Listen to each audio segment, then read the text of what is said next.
Okay, so ito po, magandang umaga po sa ating lahat. So, bibisitahin po natin yung area na nakitaan ko po ng zinc deficiency symptoms. So ito pong dinadaanan ko, ito po yung hitsura nung palay dati na may sintomas ng zinc deficiency.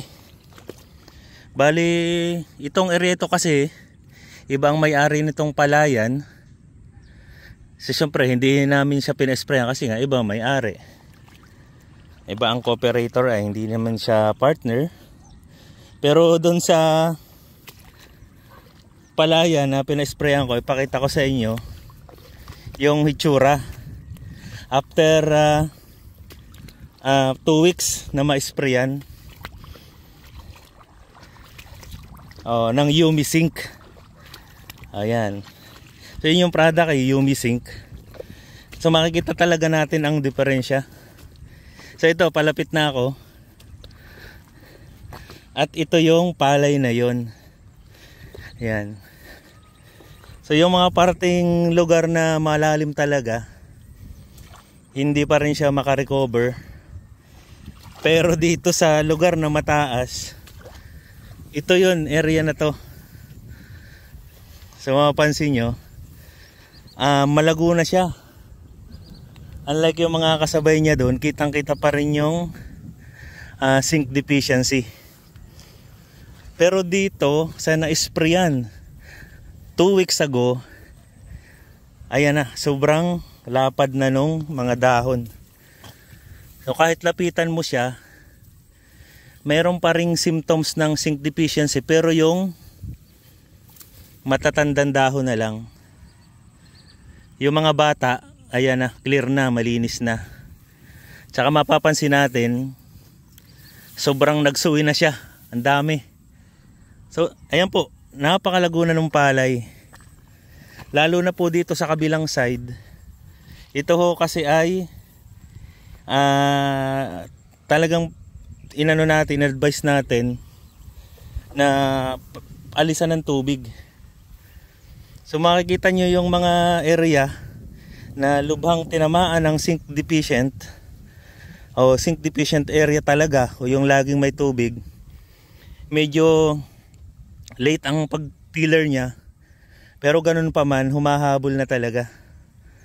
So syempre yung mga matataas na area na hindi babad sa tubig at na-sprayan pa nung zinc fertilizer, yung Yumi Zinc, sobrang bumulas ng palay.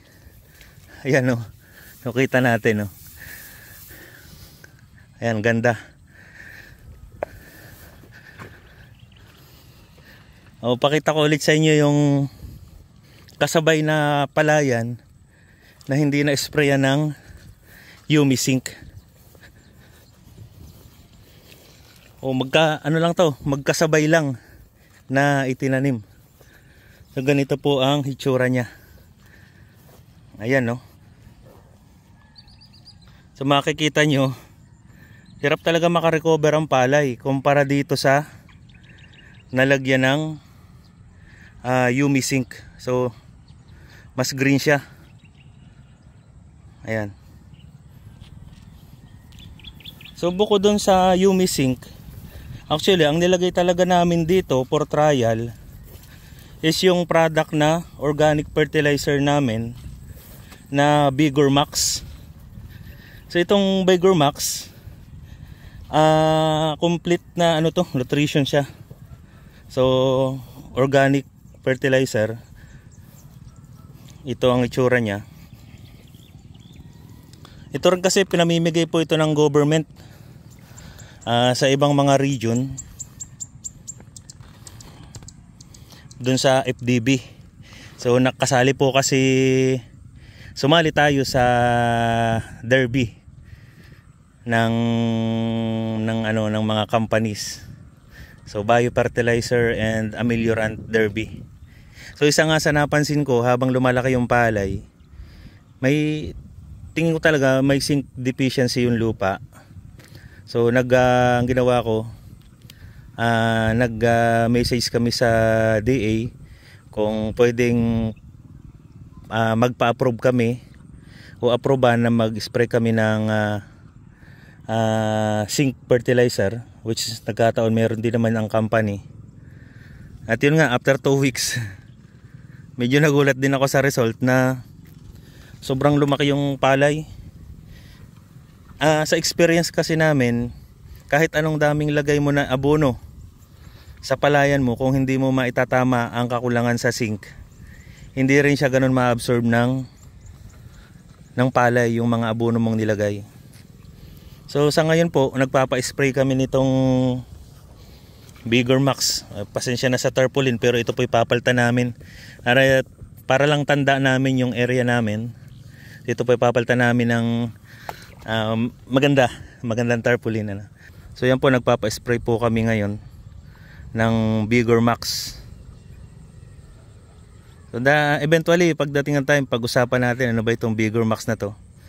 Ito yung mga game changer technology pagdating sa rice production na hindi na natin dapat baliwalain ngayon dahil napakamahal ng inputs. At meron pa lang mga dapat lang tayong ilagay sa palay na magbibigay na sa kanya ng mas mataas na yield. So hopefully, kayo na po ang humusga sa stand ng crops na ito.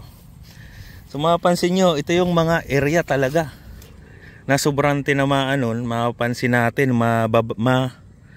kita pa yung yung lupa.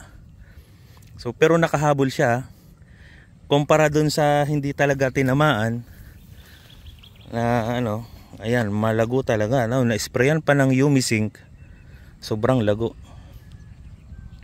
So may mga bungi pa rin dun sa ibang area. So yan po mga kasama.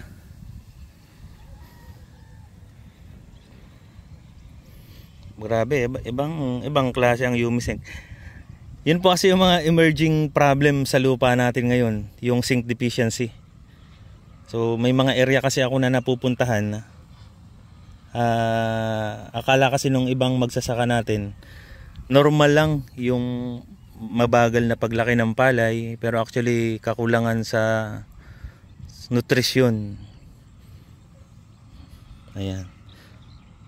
Okay ho. So ayan. So yung mga protocol naman sa zinc o Umi-Zinc, babanggitin natin mga minsan. So yun lamang po. Thank you.